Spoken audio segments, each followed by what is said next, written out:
तहफ़्फ़ुज़ ख़त्म नबूवत जो मसलो आहे त सिर्फ़ अव्वल में किरदार करण वारो ऐं तहफ़्फ़ुज़ ख़त्म नबूवत जे मथां पंहिंजी जान कुर्बान करण वारो उलमा देवबंद सिर्फ़ अव्वल में मौजूद आहे। जेकॾहिं तारीख़ जे किताबनि खे खोलींदो तहफ़्फ़ुज़ सहाबा जो मसलो आहे। तहफ़्फ़ुज़ सहाबा जे दिफ़ा करण जे लाइ उलमा देवबंद सिर्फ़ अव्वल जे मैदान में बीठो आहे। जेकॾहिं इस्लाम जे उन्हनि जोफ़रियात खे ॾिसंदो त उलमा देवबंद सिर्फ़ अव्वल जो किरदार अदा करे रहियो आहे। जेकॾहिं मसाजिद ऐं मदारिस जे तहफ़्फ़ुज़ खे ॾिसंदो त उलमा देवबंद सिर्फ़ अव्वल जे किरदार में मौजूद आहे। मुंहिंजा दोस्त अज़ीज़ो उलमा देवबंद जी उहा तारीख़ मौजूद आहे। जेकॾहिं मुंहिंजे वतन अज़ीज़ पाकिस्तान जी आज़ादी जो मसलो आहे त उलमा देवबंद पाकिस्तान जी आज़ादीअ में पहिरें नंबर ते सिर्फ़ अव्वल जो किरदार अदा कयो आहे।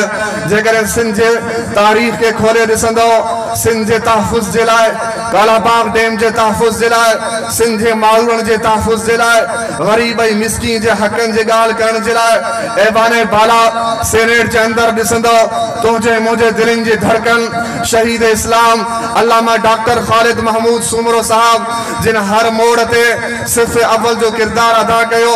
सेनेट जे ऐवाने बाला में मज़दूर जी भी ॻाल्हि उन उते पंहिंजे आवाज़ सां बुलंद कयो। सेनेट बाला जे अंदरि उन हारी जे आवाज़ के भी बुलंद कयो। सेनेट बाला जे अंदरि उन दरिया ऐं पानी जे मसले के बयान कयो।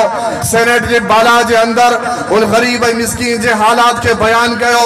मुंहिंजा अज़ीज़ दोस्तो पर याद रखो जेकॾहिं ही उलमा देवबंद वतन अज़ीज़ पाकिस्तान जे मथां जेकॾहिं को ॾुखियो वक़्तु आयो उलमा देवबंद पंहिंजे सिरनि सां कफ़न ॿधी करे वतन अज़ीज़ पाकिस्तान जो भी दिफ़ा कंदो।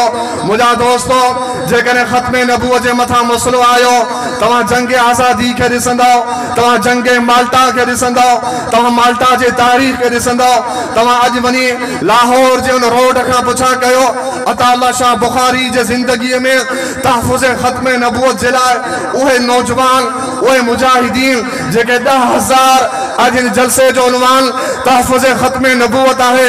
इन तहफ़्फ़ुज़ ख़त्म नबूवत जे तहफ़्फ़ुज़ हिफ़ाज़त जे लाइ 10,000 पंहिंजूं जानूं कुर्बान करे तहफ़्फ़ुज़ ख़त्म नबूवत जो दिफ़ा कयो।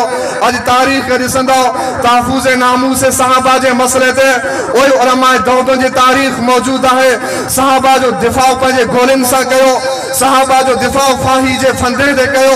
सहाबा जो दिफ़ा वञी करे अदालत में कयो। और इंशाअल्लाह अज़ीम अॼु भी उहा तारीख़ मौजूद आहे। अॼु भी उलमा देवबंद मौजूद आहे। जेकॾहिं ख़त्म नबूवत जे मथां जान कुर्बान करनी पवी तो उलमा देवबंद मौजूद आहे। तहफ़्फ़ुज़ नामूस ते सहाबा जे मथां जान कुर्बान करनी पई उलमा देवबंद मौजूद आहे। तहफ़्फ़ुज़ मसाजिद ऐं मदारिस जे लाइ जान कुर्बान करनी पई उलमा देवबंद मौजूद आहे।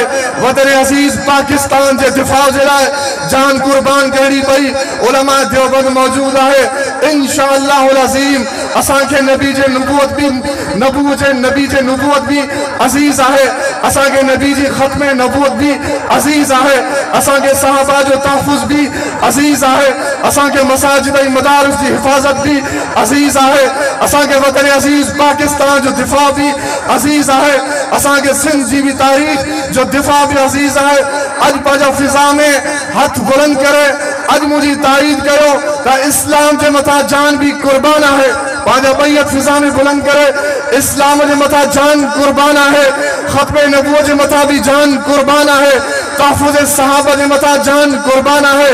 वतन अज़ीज़ पाकिस्तान जे मथां भी जान कुर्बान कंदा।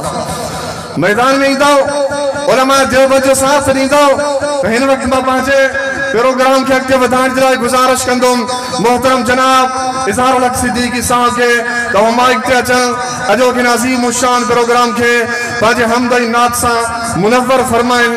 मोहतरम जनाब इज़हारुल हक़ सिद्दीकी साहब।